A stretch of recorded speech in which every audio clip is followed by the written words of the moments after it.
Hello guys, welcome back to our channel. ఈ రోజు మనతో ఉన్నారు డిజిటల్ మార్కెటింగ్ కోచ్ చందు గారు. సార్తో మాట్లాడదాం. Hi sir. Hi sir. నేను చూస్తుంటాను చాలామంది ఎంప్లాయీస్లో కేవలం 10,000కి 15,000కి గొడ్డు చాకరీ చేస్తూ చాలా కష్టాలు పడుతూ అంటే గ్రోత్ లేక, ఇందులో వాళ్ళు చేసే జాబ్లో స్కోప్ లేక చాలా ఇబ్బంది పడుతూ ఉంటారనమాట. అంటే ఇలాంటి వాళ్ళందరూ కూడా ల్యాక్స్లో ఎర్న్ చేద్దామని చాలా పెద్ద పెద్ద డ్రీమ్స్తో ఉంటూ ఉంటారు. అలాంటి వాళ్ళకి మీరు ఇచ్చే సలహా ఏంటి? So that is a good question. So ప్రతి ఒక్కరూ ఏంటంటే ల్యాక్స్ ఎర్న్ చేయాలి అని అయితే ఉంటుంది. కానీ ఏంటంటే వాళ్ళు ఎంచుకునే దారి తప్పు అవ్వడం వల్ల అది పాసిబుల్ అయితే అవ్వకుండా ఉంటుంది. సో ఎలా పాసిబుల్ అవుతుంది అంటే, ఏదైతే టెక్నాలజీ అనేది మారుతుందో, సో మారినప్పుడు ఆ టెక్నాలజీకి ఏంటంటే కాంపిటీషన్ తక్కువ ఉంటుంది. ఓకే, ఆపర్చునిటీలు ఎక్కువ ఉంటాయి. ఎప్పుడు ఎక్కువ ఆపర్చునిటీస్ ఉండేదాన్ని, తక్కువ కాంపిటీషన్ ఉండేదాన్ని మనం చూస్ చేసుకోవాలి. సో ఇక్కడ చూసుకున్నట్టయితే డిజిటల్ మార్కెటింగ్ అనేది సో తెలుగు స్టేట్లో ఎస్పెషల్లీ, సో వీటిని చూసుకుంటే నార్త్ దాంట్లో ఏంటంటే ఇంటర్ చదివే పిల్లోడు కూడా ఏంటంటే దీని గురించి బాగా నేర్చుకొని సో అదర్ పీపుల్కి ఏంటంటే వర్క్ చేస్తూ, డిఫరెంట్ పీపుల్కి, ఒక్కరికి కాదు చాలా పీపుల్కి వర్క్ చేస్తూ సర్వీసెస్ ఇస్తూ ఎర్న్ చేసుకుంటూ ఉన్నాడు. ఇక్కడ తెలుగు స్టేట్లో ఆ కైండ్ ఆఫ్ ప్రాసెస్ అయితే జరగట్లా. ఎందుకు అంటే రైట్ మెంటర్ అనే వాళ్ళు దొరకకపోవడం వల్ల. సో వీళ్ళు ఏంటంటే తెలుగు పీపుల్ కూడా కొద్దిగా అడ్వాన్స్ లెవెల్లో ఉండే వాళ్ళు ఏంటంటే నేర్చుకోవడానికి హిందీ పర్టికులర్ పీపుల్ దగ్గర జాయిన్ అవ్వడం, నేను ఫేస్ చేసే ఇష్యూస్. సో అలానే ఏంటంటే ఇంగ్లీష్ దాంట్లో జాయిన్ అవ్వడం. సార్ నాకు అర్థం కాల, నా కోర్స్ అయితే అయిపోయింది, ఓకే నేనైతే చూస్ చేసుకున్నా, మీరు చెప్పింది నేను ఆల్రెడీ నేర్చుకున్నా, కానీ ఏంటంటే కోర్స్ అయిపోయింది, నేను ఏం చేయాలో ఇప్పుడు అర్థం కావట్లా. అలాంటి పీపుల్ని కూడా చూసాను. సో ఇలా మనం చూసుకున్నట్టయితే రైట్ పర్టికులర్ మెంటర్ రాకపోవడం వల్ల సో మనం ఏంటంటే ఇదే పర్టికులర్ డిజిటల్ మార్కెటింగ్ని యూజ్ చేసి ఏంటంటే అలా ఎక్కువగా కష్టపడి రిజల్ట్ చూడకుండా ఉండే పీపుల్కి ఓకేనా ఈ టెక్నాలజీ నేర్చుకోవడం వల్ల ఏ పాసిబిలిటీస్ ఉన్నాయి అనేసి ఫస్ట్ చూసుకున్నట్టయితే డిజిటల్ మార్కెటింగ్ చాలా ఉంటాయి. SEO అనేసి, ఓకేనా, గూగుల్ యాడ్స్ అని, యూట్యూబ్ యాడ్స్ అని, ఫేస్బుక్ యాడ్స్, ఇన్స్టాగ్రామ్ యాడ్స్, ఇవన్నీ మనకు తెలిసిన పదాలే. కానీ ఏంటంటే టైం వేస్ట్ చేసుకునే దాంట్లో ఎక్కువ పర్టికులర్ అయితే మనం ఉన్నాం. అదే నాలెడ్జ్ ఏదైతే మనకు ఆ పర్టికులర్ టైంలో ఆ ప్లేస్లో అయితే ఉందో సో దాని నుంచి కొద్దిగా ఎక్స్ట్రా నాలెడ్జ్ అనేది నేర్చుకుంటాము, ఆ పర్టికులర్ ఏరియాలో గ్రోత్ అనేది వస్తుంది. సో ఆ గ్రోత్ అనేది రావాలి అంటే వీటన్నిటి గురించి అవగాహన అనేది మీకు తెలిసిన దాంట్లోనే కాకుండా ఇంకా టెక్నాలజీ పరంగా ఏ దాంట్లో అదర్ పీపుల్కి ఎలా పర్టికులర్ ఉపయోగించే దాంట్లో ఆ స్కిల్ మనం నేర్చుకోవాలి. గూగుల్ యాడ్స్ తీసుకుంటే సో ఒక బిజినెస్ పీపుల్కి యాడ్స్ అనేది రన్ చేయొచ్చు. దాంట్లో బిజినెస్ పీపుల్కి ఏంటంటే సో కస్టమర్స్ కావాలి, లీడ్స్ కావాలి, సేల్స్ కావాలి. మీరు ఏదన్నా కావాలి అంటే ఎక్కడ సెర్చ్ చేస్తారు? గూగుల్లో సెర్చ్. గూగుల్లో సెర్చ్ చేసేటప్పుడు ఏదైనా కానీ కొన్ని రిజల్ట్స్ వస్తే వాటిని ఏంటంటే గూగుల్ ఏం రిజల్ట్స్ ఇవ్వదండి, గూగులే రిజల్ట్స్ ఇస్తుంది. కానీ అలా ఇచ్చేలాగా చేసే పీపుల్ ఎవరు అంటే డిజిటల్ మార్కెటర్సే. కాబట్టి దానికి సంబంధించిన స్కిల్ నేర్చుకుంటే మీకు ఆపర్చునిటీస్ ఎక్కువ ఉన్నాయి. తెలుగు స్టేట్లో చూసుకున్నట్టయితే చేసే వాళ్ళు చాలా తక్కువ మంది. అది నేర్చుకోవడం వల్ల ఏంటంటే మీరు దాంట్లో సెటిల్ అవ్వచ్చు. కాంపిటీషన్ ఏంటంటే తక్కువ, ఆపర్చునిటీస్ ఏమంటే ఎక్కువ. సో ఇలాంటివి ఏంటంటే చాలా పీపుల్కి తెలియదు. ఎవరో వాళ్ళ ఫ్రెండ్ చెప్పాడు అనేసి ఎక్కడో కోర్సు నేర్చుకుంటారు, తనకే జాబ్ రావట్లా, మీకేం జాబ్ వస్తుంది? ఓకే, సో ఎవరో పర్టికులర్ ఒక పర్సన్ సీనియర్ నేర్చుకుని ఇప్పుడు జాబ్ చేస్తానండి, తన సిచ్యువేషన్కి అది వర్కౌట్ అయ్యిందండి. రిసిషన్స్ నడుస్తున్నాయి లాస్ట్ 2 years నుంచి చూసుకుంటే. జాబ్ ఉన్నవాడే జాబ్ పోగొట్టుకుంటున్నాడు. మీకు కొత్తగా జాబ్స్ ఎక్కడి నుంచి వస్తాయి? టెక్నాలజీ మారే కొద్దికి ఏంటంటే పాత టెక్నాలజీకి ఏంటంటే ఆపర్చునిటీలు తగ్గిపోతాయి. ఇప్పుడు లేసి మీరు నేర్చుకుంటే మీకు ఎక్కడ ఆపర్చునిటీస్ వస్తాయి?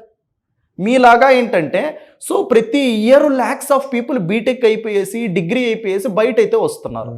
ఆ బయట వచ్చే పీపుల్ అందరూ కూడా ఏంటంటే అదే కోర్సులు నేర్చుకుంటే ఎప్పుడు జాబులు రావాలి? గవర్నమెంట్ని అంటారు, గవర్నమెంట్ జాబ్స్ లేదు. ఎక్కడి నుంచి సృష్టించాలి జాబ్స్ని? ఊరికే కూర్చోబెట్టి డబ్బులు ఇవ్వలేరు కదా. సో ఏదైతే ఒక టెక్నాలజీ మారుతుందో, మారిన టెక్నాలజీ పైన మీరు ఏంటంటే స్కిల్స్ అప్గ్రేడ్ చేసుకుంటే సో ఆ పర్టికులర్ వాటిల్లో ఆపర్చునిటీస్ ఎక్కువ ఉంటాయి. అండ్ ముందుగా నేర్చుకోవడం ద్వారా ఎక్కువ సంపాదించే స్కోప్ కూడా ఉంటుంది. సో చాలా పీపుల్ ఇప్పుడు ఏదో ఉండాలి, ఏ పర్టికులర్ అమౌంట్ అనేది 15,000 ఎర్న్ చేసేది ఏంటంటే ప్రెసెంట్ ఏదైతే ఎక్స్పెన్సెస్ ఉంటాయో వాటిని కవర్ చేయడానికి ప్రతి ఒక్కరు అలా చేస్తారు. ఓకే, ఈవెన్ నేను ఒక పర్టికులర్ టైంలో అలా చేసిన వాడిని. ఆ తర్వాత ఏంటంటే సమ్ పర్టికులర్ ఓకేనా వీడియోస్ రూపంలో ఎలా మీరు ఎలాగైతే చూస్తున్నారో చూసి ఏంటంటే ఓకే ఇది మనకేంటంటే సూటబుల్ అయ్యేది కదా, మనం ఇదే ప్లేస్లో ఫేస్బుక్లో, ఇన్స్టాగ్రామ్లో, యూట్యూబ్లో ఉండే వాళ్ళమే కదా, సో మనం దీనికి రిలేటెడ్ స్కిల్ ఏదన్నా నేర్చుకుంటే మనం కూడా సెటిల్ అవ్వచ్చు అనే ఉద్దేశంతో ఆ రోజు నేర్చుకోవడం వల్ల ఈ రోజు ఇలా సెటిల్ అవ్వడం అయితే జరిగింది. సో మీరు కూడా ఏంటంటే అదే ప్లేస్లో టైం వేస్ట్ చేసుకోకుండా దానికి రిలేటెడ్ ఏదైనా ఒక స్కిల్ ఉంటే ఆ స్కిల్ని నేర్చుకొని అదర్ పీపుల్కి హెల్ప్ అయ్యేలాగా అయితే ఉండండి. అప్పుడు వాళ్ళకి ఏంటంటే మీ స్కిల్ను ఉపయోగిస్తారు. సో వాళ్ళు ఏంటంటే ఉపయోగించుకున్నందుకు మీకు రివార్డెడ్గా డబ్బులు ఇస్తారు. ఇక్కడ మనకి డిజిటల్ మార్కెటింగ్లో ఉండే ఆపర్చునిటీస్ ఏంటంటే, సో ఒక జాబ్ ఒకటే కాదు, ఒక పర్టికులర్ స్కిల్ నేర్చుకుంటే అదర్ కోర్సులో ఒక జాబే చేయొచ్చు. డిజిటల్ మార్కెటింగ్లో ఏంటంటే ఇది ఒకటి నేర్చుకొని 10 మందికి సర్వీస్ ఇవ్వచ్చు. ఓకే, ఒక పర్సన్కి మీరు సర్వీస్ ఇస్తే ఒక 10,000 వచ్చింది, 5 మందికి సర్వీస్ ఇస్తే 50,000 వచ్చింది. ఓకేనా? సో ప్రతి ఒక్క పర్టికులర్ పీపుల్కి ఇది కావాల్సిందే 100%. అలాంటి ఎక్కువ ఆపర్చునిటీ ఉండే స్కిల్ని మీరైతే నేర్చుకోబోతుంది డిజిటల్ మార్కెటింగ్. వండర్ఫుల్. అండ్ ముఖ్యంగా ఇలాంటి గ్రేట్ కాన్సెప్ట్ని మీరు వర్క్షాప్స్ ద్వారా జనాల్లోకి తీసుకెళ్ళడం జరుగుతుంది. అందులో తెలుగులో కూడా మీరు లైవ్ క్లాసెస్ ఇవ్వడం జరుగుతుంది.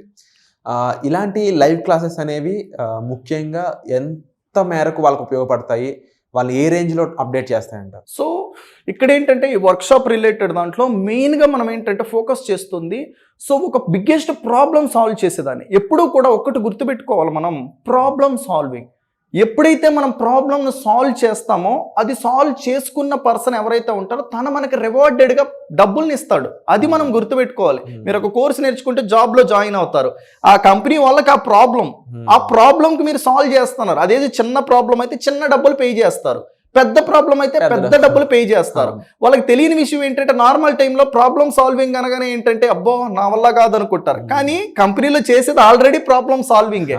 సో ఇక్కడ ఏంటంటే మనం ఇండివిజువల్గా చూసినప్పుడు అది బిగ్గా అనిపించవచ్చు, అక్కడ కూడా ఏంటంటే దానికి కావాల్సిన నాలెడ్జ్ ఉంటే ఈజీయే. ఓకేనా?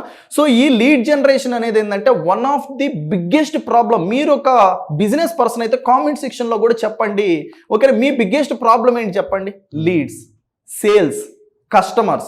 సో ఈ కస్టమర్స్ అనే వాళ్ళని తెప్పించుకునే దాంట్లో మీరు చాలా స్ట్రగుల్ అవుతున్నారు. సో ఆ స్ట్రగుల్ అయ్యే పర్టికులర్ దాన్నే ఏంటంటే మనం సొల్యూషన్ రూపంలో లీడ్ జనరేషన్ వర్క్షాప్ని అయితే తీసుకొని వస్తున్నాం.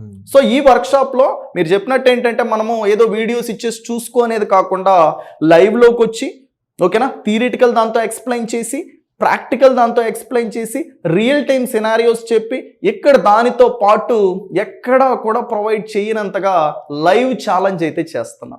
ఈ లైవ్ ఛాలెంజ్లో ఏం స్పెషల్ అంటే నేనే డబ్బులు పెట్టి ఆ పర్టికులర్ దాంట్లో ఎలా లీడ్స్ జనరేట్ చేయాలి నేను చేసి మీకు ప్రూఫ్స్తో సహా చూపించినప్పుడు మీరు చేస్తే ఎందుకు రాదు? సో తప్పకుండా మీరు చెప్పిన విధంగా వర్క్షాప్ అనేది చాలా ఇంప్లిమెంటేషన్లో వాళ్ళని ముందుకు తీసుకెళ్తూ ఉంటుంది. కాబట్టి ఇలాంటి వర్క్షాప్ అనేది ఒక గోల్డెన్ ఆపర్చునిటీగా భావించవచ్చు.